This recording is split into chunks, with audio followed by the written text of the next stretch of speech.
Cela fait désormais presque 6 ans que je traîne plus assidûment sur YouTube. Presque 4 que je commente. 3 que je tiens un blog. Ainsi que 2 et demi que je fais des vidéos. J'ai pu non seulement emmagasiner entre-temps une quantité colossale de connaissances, mais aussi me mettre à l'épreuve de la contradiction sur Internet et devoir me remettre en question à de multiples reprises. C'est au cours de ces remises en question que je suis entre autres devenu souverainiste, puis anticapitaliste, puis me suis rapproché du marxisme, et du communisme en général d'ailleurs. C'est donc sur ces nouvelles bases que je n'hésite pas à critiquer ce que je vois et apprends, quitte à le faire vivement. Mais c'est alors que mes critiques sont les plus acerbes, et mes arguments toujours plus poussés, que l'on pourrait se questionner à mon sujet et me reprocher de ne pas appliquer à moi-même ce que j'applique à autrui, c'est-à-dire de ne pas me plier à l'autocritique quand je viens de critiquer autrui. Cela sera désormais chose faite au cours de cette vidéo. Bonjour à tous et bienvenue pour cette vidéo, qui est donc une vidéo d'autocritique où je vais lire par partie un vieux commentaire datant d'il y a plus de 3 ans, d'avril 2018 plus précisément, puis noter mes désaccords avec mon moi du passé, avant de finalement relater les évolutions de ma pensée ainsi que les éventuelles ruptures qui ont eu lieu entre-temps. La vidéo où se trouve ce commentaire sera bien évidemment sourcée. Sur ce, commençons donc par la première partie. Le planning familial serait donc parti d'une bonne volonté, permettre aux familles en difficulté de ne pas se retrouver avec un enfant de plus à gérer, mais semble commencer à devenir un organe promouvant des idées menant à la déresponsabilisation de la vie sexuelle, faisant tourner la planche à pilules, banalisant l'avortement. Je suis pas contre, ça permet toujours de résoudre quelques situations délicates, mais le fait qu'il soit trop banal me dérange car ça laisse une plus grande place aux dérives. Et étant moins axé sur la prévention. Enfin, surtout aux États-Unis, pas encore autant en France. Pour la filiale française, ça a pas l'air d'en être au stade des USA, mais je remarque qu'il parle beaucoup de la défense des droits des femmes quand c'est un autre sujet que l'avortement. J'ai donc recherché Cologne sur le site. Bon, au moins, elle commence par condamner les violences. Mais, que lis-je ensuite ? Cette première partie contient déjà quelques éléments sur lesquels je souhaiterais revenir. Car en effet, je me sens mal à la lecture de ce passage. Premièrement, à propos de cette mention de déresponsabilisation de la vie sexuelle, il me semble que je faisais ici référence aux soupçons selon lesquels le planning familial aurait en France distribué trop facilement les pilules de 3e et 4e génération, ainsi qu'effectué un trafic de fœtus aux US, cela au détriment de la prévention. Si l'on en reste au niveau des simples soupçons, il est toujours possible qu'il y ait eu quelques collusions entre les plannings familiaux et Big Pharma, c'est-à-dire non pas le complot mais l'industrie pharmaceutique capitaliste, cela dans le cadre de notre système capitaliste oligopolistique et mondialisé. Au cours de ces éventuelles collusions, l'industrie pharmaceutique capitaliste aurait alors parfaitement pu influencer la politique des plannings familiaux de manière à ce qu'ils distribuent plus de pilules en France et effectuent plus d'avortements aux US afin d'alimenter les labos, au détriment de la qualité de la prévention. Tout cela reste plausible, surtout aux US, ce pays chantre du capitalisme néolibéral. Ces soupçons sont grosso modo évoqués, en des termes différents toutefois, dans la vidéo où j'ai posté mon commentaire et j'y reviens quelque peu, si je me souviens bien, dans mon article sur les sujets sociétaux. Mais avant de clore le sujet, quelques autres précisions sont nécessaires. Premièrement, il n'y a pas eu à ma connaissance la moindre condamnation par rapport à ces soupçons sur ce qui se passerait en France. Donc cela ne reste que des soupçons. Deuxièmement, la réaction de Trump et autres concoréaques aux US fut bien évidemment ridicule de par son exagération. Troisièmement, je ne peux m'empêcher de penser aujourd'hui que parler de déresponsabilisation de la vie sexuelle à ce propos n'était pas approprié. Je suis désolé de ne pas parvenir à l'exprimer clairement malgré des heures de réflexion, tout juste à y voir une forme d'exagération liée à mon ancien biais conservateur qui me conduisait à ne pas voir la disproportion entre par exemple un simple oubli de contraception d'une part et la responsabilité à assumer d'autre part, à savoir un enfant non désiré. Bref, toujours est-il que cette formulation me dérange aujourd'hui sans que je ne sache clairement pourquoi. Je me dois ensuite de revenir sur cette histoire de banalisation de l'avortement. Cette formulation me gêne, parce qu'elle me fait passer pour le vieux conréac que je ne suis pas, même s'il est vrai que j'étais plus conservateur par le passé. Cela me dérange aujourd'hui parce que cela me fait passer pour quelqu'un qui veut restreindre le droit à l'avortement alors que ce n'est pas le cas, du moins ce n'est plus le cas. En fait, quand je disais qu'il ne fallait pas banaliser l'avortement, je pensais que si on l'accordait trop régulièrement, cela pouvait amener à des dérives. Bien évidemment, ce n'est pas ça qui cloche, mais force est de constater qu'à ce moment, je n'y voyais pas suffisamment clair, entre autres parce que j'étais encore trop conservateur. En réalité, le problème ne vient pas de la banalisation de l'avortement en acte, mais de sa présentation comme quelque chose de banal. Là, ça pose problème, parce que présenter le droit à l'avortement comme banal, ordinaire, conduit à oublier qu'il s'agit au contraire d'un conquis sociétal majeur. Non, un conquis sociétal de cette envergure n'est pas ordinaire, parce que c'est un droit conquis de longue lutte et toujours menacé. De plus, le présenter ainsi conduit à oublier qu'il reste difficile à vivre, entraînant des effets collatéraux dont on se serait bien passé. Bien évidemment, cela ne justifie aucune restriction de l'avortement, parce que l'interdiction de l'avortement, qui le confina dans la clandestinité, fut une mesure inégalitaire privant les femmes du contrôle sur leur propre corps qui causa, sans rentrer dans les détails, bien plus de souffrances au cours de l'histoire que l'avortement lui-même. Mais nier ou ignorer ces effets secondaires de peur de faire le jeu des anti-avortements peut, au contraire, renforcer ces derniers.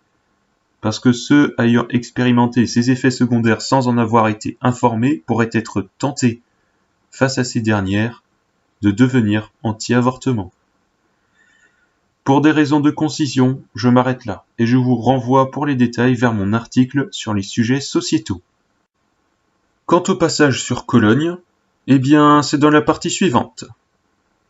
Nous condamnons aussi le détournement et la récupération de ces actes révoltants par des partis de droite et d'extrême droite souhaitant utiliser ces violences commises pour discréditer la politique d'accueil des réfugiés d'Angela Merkel.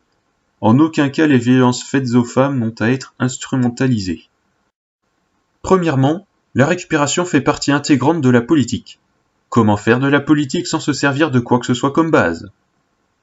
Deuxièmement, si ces partis de droite et d'extrême droite veulent discréditer la politique d'accueil des réfugiés d'Angela Merkel, c'est pour de bonnes raisons. L'immigration massive et peu contrôlée étant en effet source de maux comme le communautarisme dû à la difficulté à faire s'intégrer rapidement un grand nombre de personnes sur un territoire, l'importation de problèmes socio-culturels des pays d'origine, et tous les accusés de racisme et malhonnêtes. L'immigration massive est aussi toujours une arme de notre Uber Capital pour faire pression sur nos salaires, conditions de travail et finalement de vie. C'est quelque chose qui aujourd'hui encore me laisse pantois. Comment des personnes de gauche, progressistes, engagées dans des luttes sociétales comme le féminisme, peuvent-elles soutenir des politiques migratoires qui ont pour conséquence collatérale d'importer des traits culturels réactionnaires, donc opposés aux luttes qu'elles défendent, et qui sont en plus voulues par le capital pour grossir ses armées de réserve en pays développés? Car oui, je rappelle que si Angela Merkel a soutenu cette politique migratoire, c'est parce que les capitalistes possédant des entreprises en Allemagne s'inquiétaient de la faible natalité allemande et du vieillissement de sa population, qui risquait de réduire toujours plus bas le nombre de demandeurs d'emploi sur le marché du travail. Cela aurait pu avoir pour conséquence à terme de rendre la demande d'emploi inférieure à l'offre, donc d'infléchir le rapport de force entre travailleurs allemands et capital en faveur des premiers, avec les possibilités d'exiger de meilleurs salaires et de meilleures conditions de travail à la clé, ce qui gênerait bien évidemment l'extraction de plus-value, la valorisation du capital dont les capitalistes sont les sous-officiers.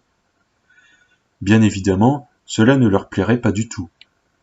C'est donc précisément pour éviter que cela n'arrive que les dits capitalistes ont souhaité que soit massivement importée de la main-d'œuvre immigrée. Ce phénomène n'est d'ailleurs pas l'apanage du seul Uber-capitalisme, vu qu'il est lié au capitalisme en tant que tel. Après tout, Marx lui-même avait noté à son époque que remplacer par exemple un Yankee par 3 Chinois, c'est-à-dire remplacer des travailleurs locaux par des travailleurs immigrés, moins chers et davantage corvéables, était une méthode utilisée par les capitalistes pour accroître leurs profits sur le dos des prolos. Notons que ceux qui sont venus en Allemagne étaient principalement des migrants économiques, assez peu de réfugiés. Pour les détails, je renvoie cette fois à mon article qui parle d'immigration et à celui qui répond au LBMODB 13 de Fatuité Magazine sur la charlosphère. Bref, toujours est-il que contrairement à ce qu'elles disent, l'opposition à ces politiques est loin de se limiter au racisme, mais se manifeste aussi par rapport à des faits sociaux, dont économiques. Passons donc à la suite. Il semble oublier que Mayotte est fortement empêtrée dans des problèmes migratoires. Voir d'ailleurs cette excellente vidéo. Et encore, est-ce que tous les migrants peuvent s'intégrer un minimum? Est-ce que l'immigration massive ne risque pas de conduire à des cas comme à Cologne? Ah bon? Juste des amalgames et du racisme? Si se soucier de l'immigration massive et de ses conséquences et du racisme, alors les mots perdent leur sens. Bon, même chose que précédemment, à savoir que les questionnements légitimes concernant par exemple les risques bien réels de défaut d'assimilation, de pression capitaliste sur les travailleurs et d'importation de traits culturels réactionnaires résultant de l'immigration sont bêtement réduits à du racisme, comme s'il était selon ces personnes impossible de critiquer ces phénomènes depuis un autre angle que celui du racisme. Le niveau reste donc pour l'instant des plus pitoyables, donc hâtons-nous vers la partie suivante. J'ai trouvé aucun résultat pour islam.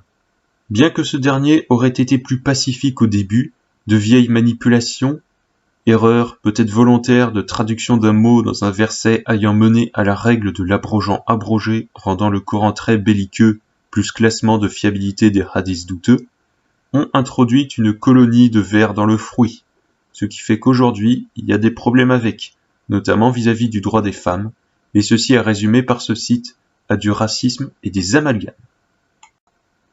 Et ça? Bon, le site veut la PMA pour toutes. Contrairement au mariage gay, je m'y oppose. Pourquoi? Voici des désavantages mélangés à ceux de la banalisation de l'avortement. Pour ce que je dis au sujet de l'islam, je fais référence à une histoire entendue il y a longtemps de vieilles manipulations de l'islam qui se seraient déroulées quelques siècles après l'hégire et qui auraient été effectuées par des exégètes radicaux littéralistes en vue de légitimer leur propre lecture du Coran. Je ne vais cependant pas m'attarder dessus vu que ce n'est pas très important, car cela ne change pas grand-chose, entre autres, à la nécessité actuelle de l'antithéisme en France. Au contraire de la question de l'avortement dont je viens de parler. Et tout comme le sujet suivant, celui de la procréation médicalement assistée. Ajout d'une charge supplémentaire sur les médecins déjà surchargés, et vu que la PMA est plus accessible aux riches qu'aux pauvres, ce genre de choses se fera au détriment des plus pauvres. 1 et 2. Risque de déresponsabilisation de l'acte sexuel engendrant une hausse du passage à l'avortement. Sur le plan hormonal et mental, un avortement reste douloureux pour une femme. 2. Étape de plus dans la marchandisation du corps humain, en faisant quelque chose pouvant être acheté et vendu comme n'importe quel objet, nous exposant alors aux dérives de la société marchande.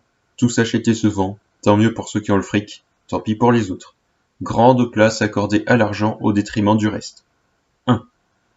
PMA pour toutes va créer de facto une instabilité car, au nom de la même égalité l'ayant fait venir, on va demander la PMA pour tous, qui risque finalement d'être une GPA, ce qui rend la dimension marchande encore plus forte, amène la possibilité de trafic de mères porteuses. 1.